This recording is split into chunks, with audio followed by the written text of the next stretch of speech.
انتخاب کرنا کہ میرے بعد خلیفہ کون بنے گا، لیکن ولایت ماموریت پر رکھی، اپنے دست اقدس سے علی کا ہاتھ تھاما اور ولایت کا اعلان کر دیا، اور اسی حساب سے انہیں موت نہیں آئی۔ اللہ کی مشیت و قدرت پر قربان کر علی جانتے ہیں اللہ کی قدرت کیا ہے، رسول جانتے ہیں اللہ کی قدرت کیا ہے۔ حضرت ابو بکر صدیق خلیفہ اول ہے تو انہیں موت بھی پہلے آ رہی ہے، حضرت عمر فاروق خلیفہ دوم ہے تو انہیں موت دوسرے نمبر پر آ رہی ہے، حضرت عثمان غنی تیسرے نمبر پر خلیفہ ہے تو انہیں موت، ان کی وفات تیسرے نمبر پر ہو رہی ہے، اور مولا علی چوتھے ہیں، ابھی زندہ ہیں، حیات میں ہیں، زندہ ہیں، کیونکہ اللہ کی مشیت ہے کہ چوتھا خلیفہ علی بنے گا، چوتھا خلیفہ علی بنے گا۔ لوگ جھگڑے کرتے ہیں کہ علی کے ساتھ ظلم ہوا ہے، ارے علی پر کوئی ظلم کرے وہ تو مولا ہے، ان کے ہاتھ میں ذوالفقار ہے، وہ کسی کمزور مرد کا نام علی نہیں ہے، ظلم ان کے ساتھ نہیں ہوا، تم نے اپنی عقلوں پر ظلم کیا ہے، سمجھ نہ سکے، کیونکہ خلافت جو ترتیب وار ہے علی جانتے ہیں کہ ابو بکر پہلے جائیں گے، عمر بعد میں،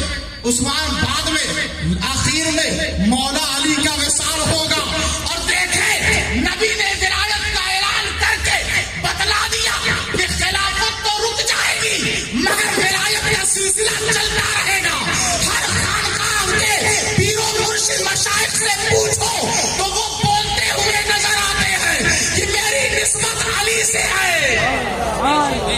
اب اس سے بڑا اعزاز اللہ کے رسول نے جو عطا کیا ہے اور کیا ہو سکتا ہے؟ انہیں تو ناز ہونا چاہیے، انہیں تو فخر ہونا چاہیے۔ ابو بکر صدیق جانتے ہیں خلافت رک جائے گی، عمر فاروق جانتے ہیں خلافت رک جائے گی، عثمان غنی جانتے ہیں خلافت رک جائے گی، مگر علی کی مولائیت، علی کی ولایت قیامت تک جاری رہے گی۔ حضرات محترم، اب مولا علی مشکل کشا چند باتیں ہیں، پھر اس کے بعد اختتام کو پہنچیں گے۔ مولا علی مشکل کشا جا رہے ہیں، ایک مدینے کا مرافق آواز دیتا ہے کہ اے علی، آپ نے شادی کی ہے بی بی زہرا سے، آپ کو کیا ملا؟ آپ میری بیٹی سے کر لیں، میں اپنے گھر سے آپ کے گھر تک جہیز کی لائن لگا دوں گا، اونٹوں کی پیٹھ پر زیورات جواہرات لاد دوں گا۔ مولا علی مشکل کشا نے فرمایا کہ مجھے جہیز نہیں بلکہ اللہ کی رضا چاہیے۔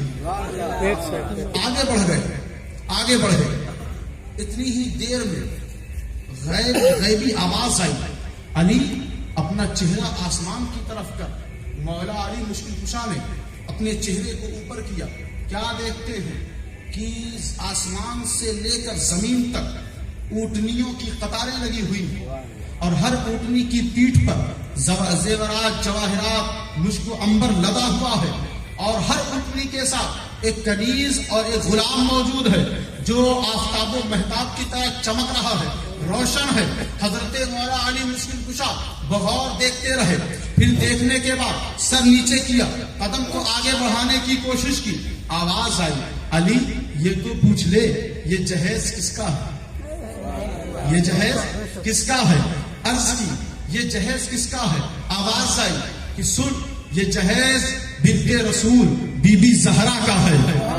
یہ جہیز بنت رسول بی بی زہرا کا ہے۔ حضرات محترم، نبی رحمت نے قصہ سنایا کہ اے علی، جانتے ہو سلیمان کی بیٹی کی جب شادی ہوئی تو حضرت سلیمان نے اپنے داماد کو بہت سارے زیورات دیے، موتیوں سے جڑا ہوا تاج پہنایا اور نالین دیا جو زیورات سے بالکل منقش تھا، ان کا نالین۔ جانتے ہو علی، بہت سامان دیا۔ سلیمان نے اپنی بیٹی کو یہ واقعہ سن کر حضرت مولا علی اپنے گھر کی طرف چلے، جیسے ہی گھر میں داخل ہوئے بی بی زہرا سے کہا، اے بنت رسول، اے فاطمہ، آج نبی نے ایسا قصہ سنایا ہے کہ سلیمان نے اپنے داماد کو بڑا سامان دیا، تو حضرت بی بی زہرا کے دل میں یہ خیال آیا کہ ہو سکتا ہے علی یہ سوچتے ہوں کہ میرے بابا نے ان کو کچھ نہیں دیا، چکی دی پیسنے کے لیے اور کھجور کا گدا دیا اور چند ایسے معمولی سامان دیے، مجھے انہیں کچھ نہیں ملا۔ ہو سکتا ہے ان کے دل میں یہ خیال آئے۔ رات ہوئی، مولا علی مشکل کشا سوئے، خواب دیکھتے ہیں کہ ان کی جنت میں ایک چمکدار، ایک روشن چہرے والی شہزادی اونچے تخت پر بیٹھی ہے، اور وہ کوئی اور نہیں بلکہ بنت رسول ہے، بی بی زہرا ہے، اور ان کے ارد گرد حوران جنت ہیں۔ ان حوروں کے بیچ میں ایک اور بیٹی ہے، ایک اور شہزادی ہے جس کا چہرہ چمک رہا ہے، اور وہ تک رہی ہے کہ ایک نظر التفات، ایک کرم والی نظر بی بی زہرا کی مجھ پہ پڑ جائے، وہ تک رہی ہے۔ حضرت مولا علی مشکل کشا نے جب بیداری لی، جب خواب سے بیدار ہوئے، اٹھے تو پوچھا، اے زہرا اب میرے ساتھ ایسا ایسا معاملہ ہوا ہے، میں نے خواب دیکھا ہے، آپ ذرا مجھے بتائیں وہ خاتون کون ہے جو حوروں کے بیچ میں ہے، مگر حوروں کے چہرے سے کہیں زیادہ روشن چہرہ ان کا ہے، وہ بیٹی کون ہے؟ وہ فرماتی ہیں، اے میرے شوہر نامدار، آپ جانتے ہیں وہ بیٹی کون ہے؟ وہ بیٹی سلیمان کی ہے، وہ بیٹی سلیمان علیہ السلام کی ہے، اور وہ مجھے اس لیے تک رہی ہے، وہ مجھے اس لیے تک رہی ہے، وہ چاہتی یہ ہے، اس کی منشا یہ ہے کہ میں ایک مرتبہ اس سے کہہ دوں کہ تو میری خدمت میں لگ جا، ایک مرتبہ خدمت کے لیے وہ ترسا ہے، وہ خواہش مند ہے کہ اس کو ایک موقع میسر آ جائے۔ حضرات محترم، وہ بی بی زہرا ہے اور مولا علی مشکل کشا ہے، ان دونوں کے رشتے پر اگر غور کیا جائے تو آج کا یہ مسئلہ حل ہو جائے گا۔ جو نوجوان ڈیمانڈ کرتے ہیں اور کہتے ہیں یا علی، نعرہ حیدری اور جہیز کی ڈیمانڈ کرے تو مت لگاؤ علی کا نعرہ، مت لگاؤ یا علی یا علی، مت کہو کہ ہم علی سے محبت کرتے ہیں، کیونکہ جو علی سے محبت کرے گا وہ جہیز کی ڈیمانڈ نہیں کر سکتا۔ حضرات محترم، مولا علی کی محبت کا پیغام بھی لیتے ہوئے جائیں اور آج سے یہ عہد کریں کہ جہیز کی ڈیمانڈ نہ کریں، اور غریب لڑکیوں سے، غریب بچیوں سے، آج کل کی بچیاں بھی اپنے باپ سے کہتی ہیں مجھے شادی میں یہ چاہیے، مجھے شادی میں وہ چاہیے، مجھے شادی میں یہ چاہیے، وہ خود فرمائش کرتی ہیں، لیکن ان سے کہو کہ اگر تمہیں سیرت بی بی زہرا سے ہلکی سی محبت ہے تو ان کے ذرا کردار پہ غور کر، جو نبی کے رحمت نے دے دیا اسے خاموشی سے لے کر چلی آئی۔ اور کیا ہوا؟ وکانت تطحن الشعیر بالید، وہ ہاتھوں سے چکی پیستی تھی اور ہاتھوں میں چھالے پڑ جاتے تھے۔ وہ تقرأ القرآن باللسان، اور زبان سے قرآن کی تلاوت کرتی تھی۔ وہ تفسر بالقلب، اور دل سے قرآنی تفسیر فرمایا کرتی تھی، وہ دل سے قرآنی تفسیر فرمایا کرتی تھی۔ وہ تحرک المہد بالرجل، اور قدم سے شہزادے کا جھولا جھلایا کرتی تھی، قدم سے شہزادے کا جھولا جھلایا کرتی تھی۔ وہ تبکی بالعین، اور اللہ کی خشیت میں رویا کرتی تھی۔ ایسی بیٹی، ایسی ماں، ایسی بیوی لاؤ ڈھونڈتے رہ جاؤ گے، ملے گی نہیں، کیونکہ یہ ایسی بطول ہے، ایسی فاطمہ ہے، ایسی زہرا ہے کہ اللہ نے نہ ان سے پہلے کسی کو پیدا کیا اور نہ قیامت تک پیدا کرے گا۔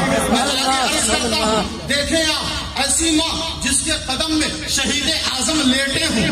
ایسی ماں جس کے آنکھوں سے اشک جاری ہو، کس لیے؟ یاد الہی میں، خشیت ربانی میں، اور زبان سے قرآن کی تلاوت، اور دل میں قرآنی معانی و مطالب، قرآنی تفسیر۔ تو ایسی قرآنی تفسیر کرنے والی ماں، تلاوت کلام ربانی کرنے والی ماں، اور ہاتھ سے حلال رزق کا حصول ہو رہا، چکی چلا رہی ہے، سر انور سے قدم ناز تک دیکھو تو خدا کی قسم تمہیں انسانی اور بندوں کی بندگی کا صحیح معنی تمہیں حاصل ہو جائے گا۔ بیٹیوں سے اور بچیوں سے گزارش ہے کہ وہ بی بی زہرا کی سیرت کو اپنا لیں، بی بی زہرا کے کردار کو اپنا لیں، وہ بی بی مریم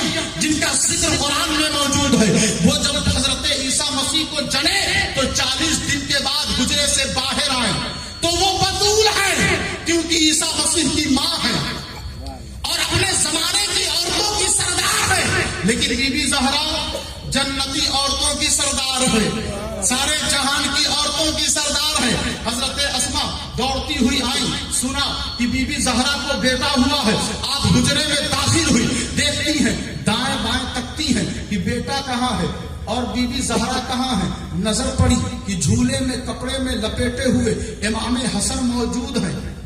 تو ماں کہاں ہے، بیٹے کی ماں کہاں ہے؟ دیکھا کہ ایک طرف مصلی ہے اور سجدے میں ماں ہے، سبحان اللہ، سبحان سجدے میں اللہ۔ ماں ہے۔ ایسی ماں کہ بیٹے کو جنے کپڑے میں لپیٹے اور اپنے نماز میں لگ جائے، ایسی بطول، ایسی پاکیزہ، لیکن یہ مقام و مرتبہ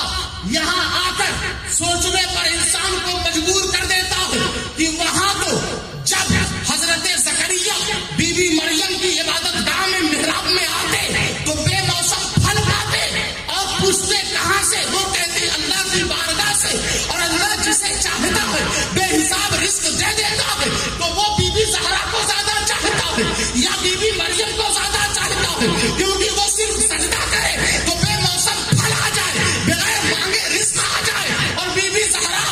اپنے ہاتھوں سے چکی چلائے، ہاتھوں میں چھالے پڑ جائے، تو زیادہ پسندیدہ اور محبوب اللہ کی بارگاہ کا کون ہے؟ کیسے اس کا علم اور ادراک ہو؟ تو آؤ دیکھتے ہیں تفسیر کشاف جلد اول صفحہ 359 میں حضرت محمود بن عمر زمخشری نے ایک روایت نقل کیا کہ حضرت نبی رحمت تیزی کے ساتھ بی بی زہرا کے گھر میں تشریف لائے اور پورے مکہ میں قحط ہے، سوکھا پڑ چکا ہے، اور جب گھر میں داخل ہوئے تو کہتے ہیں، فرماتے ہیں یہ شہزادوں کے چہرے اتر کیوں گئے ہیں؟ ماں نے کہا، بی بی زہرا نے عرض کیا، یا رسول اللہ شہزادے بھوکے ہیں اور ہمارے گھر میں 3 دن سے فاقے پہ فاقے چل رہے ہیں، ہم بھوکو پیاس کی شدت سے گزر رہے ہیں۔ نبی رحمت نے جب یہ سنا تو قلب منیر بے چین ہو گیا، آپ نے اپنے ہاتھوں کو بلند کیا اور دعا کی، پروردگار جیسے تو نے مریم بنت عمران پر وہ بے مانگے بے موسم پھل تو نے نازل کر دیا، ایسے ہی محمد اور آل محمد پر نازل فرما دے۔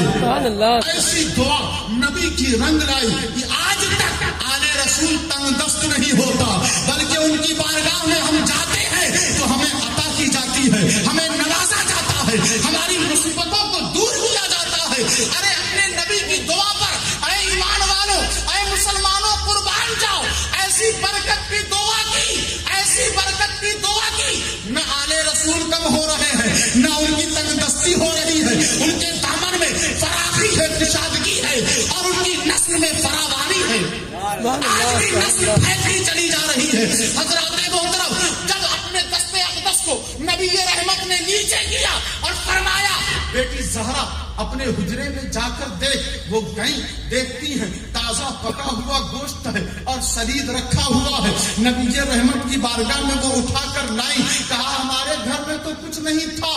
یہ کہاں سے آ گیا؟ نبی نے فرمایا یہ تیرے رب نے تجھے عطا کیا ہے، تیرے رب نے تجھے دیا ہے، اور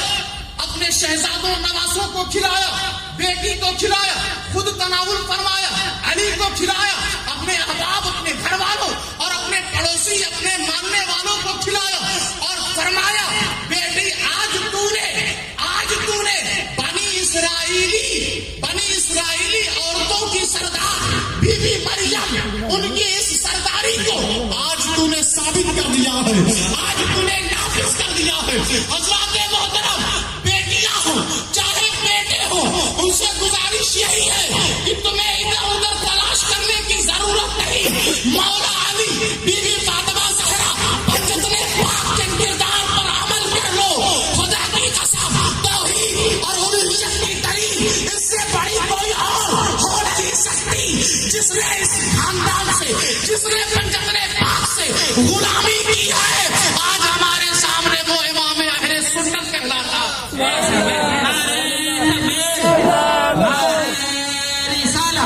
جشن حضور صفی باللہ،